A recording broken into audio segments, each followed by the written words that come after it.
Baik. Bismillah, Ahmad Jibal. Assalamualaikum Ustaz. Waalaikumsalam warahmatullahi wabarakatuh. Afwan, saya izin bertanya. Silahkan.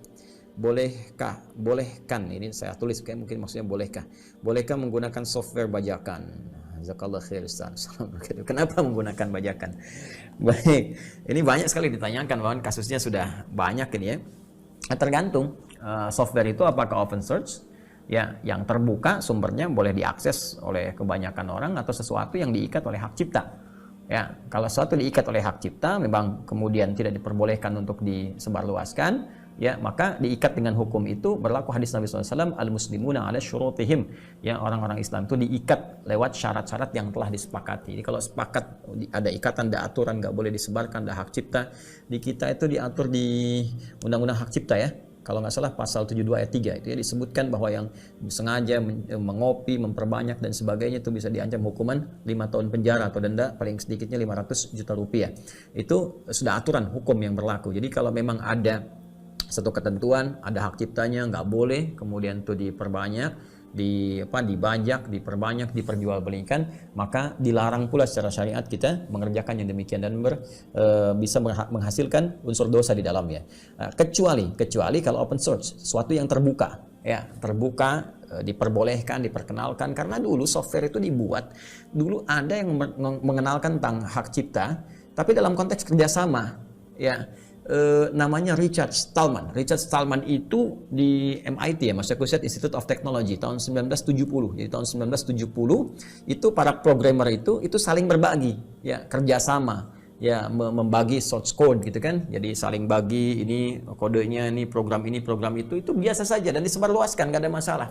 Cuma nanti era kapitalis muncul di tahun 80-an, mereka ingin monopoli itu semua. Jadi peluang bisnis ini jadi persoalannya. Ketika jadi industri, jadi bisnis, kapitalis muncul, semua dimonopoli.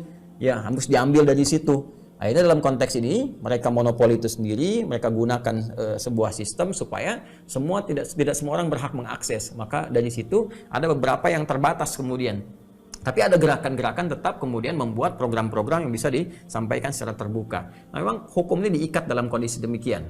Nah, karena itu jalan keluarnya apa? Jalan keluarnya boleh jadi bisa diambil jalan tengah. Misal Anda bisa membeli itu, ya, yang aslinya dan sebagainya. Setelah itu Anda pelajari.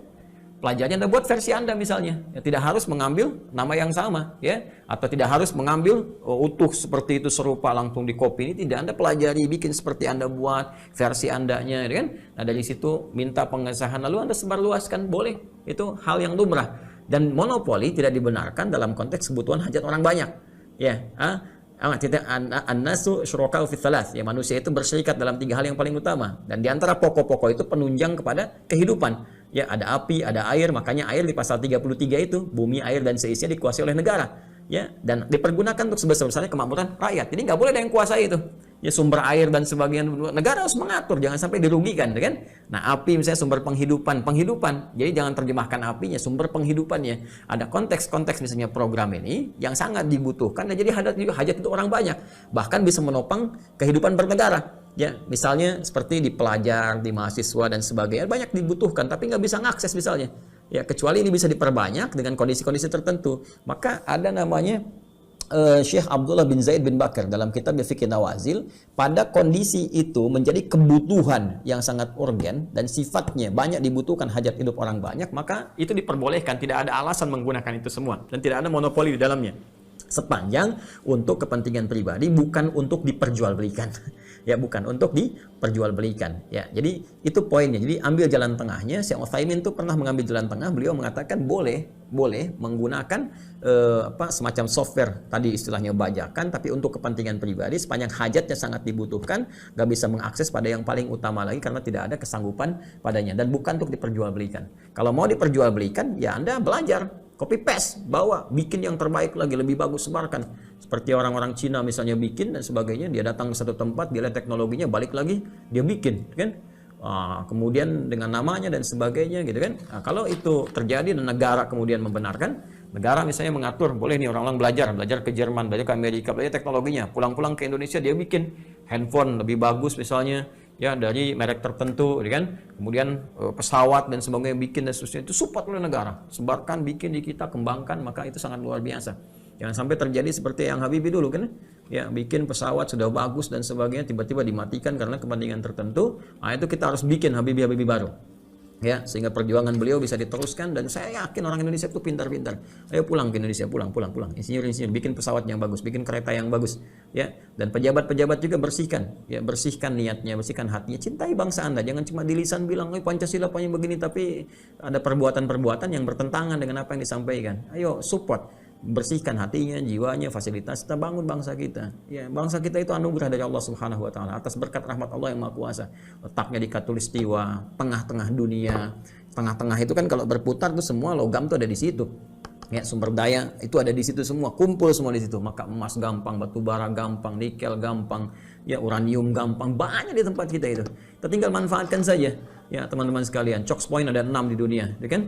Ada selat 4, itu ada terusan 2, terusan Suez, Panama, ya kan? Sampai bikin terusan supaya pengen punya selat, kayak selat, sampai dibikin tuh.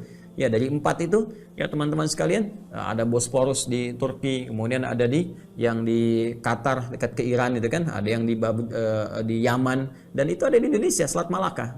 Bahkan Indonesia punya banyak selat. Ya, ada Selat Malaka, itu kan, itu Jalur Sutra dulu, ada Selat Makassar, Selat Sunda dan sebagainya. Itu luar biasa. Ya, bahkan pulau kita negara kepulauan yang sangat dahsyat dengan segala potensi ini, dan kita dianugerahi kepintaran luar biasa.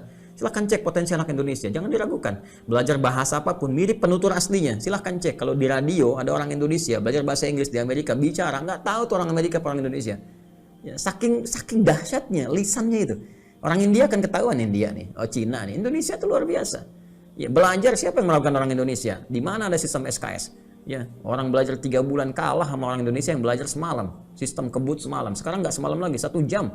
Anda bayangkan, di kuliah duduk paling belakang, nggak pernah nanya, ujian nilai 10. Itu potensi, walaupun jangan seperti itu. Jangan seperti itu ya. Jadi saya kira tadi kesimpulannya, jika itu open source maka dibolehkan, jika tidak open source maka dilihat apakah itu jadi hajat hidup orang banyak yang sekiranya bisa digunakan untuk kepentingan pribadi, bukan untuk diperjualbelikan. Kalau diperjualbelikan maka kembali kepada hukum-hukum asalnya. Ya ayyuhalladzina amanu la taqulu amwalakum bainakum bil batil. Hai orang-orang beriman, jangan kamu bertransaksi makan harta di antara kalian dengan cara yang salah. Illa an takuna tijaratan antara minkum, kecuali jika terjadi proses jual beli perdagangan yang saling meridhai satu dengan yang lainnya. Demikian Allah tegaskan di Quran surah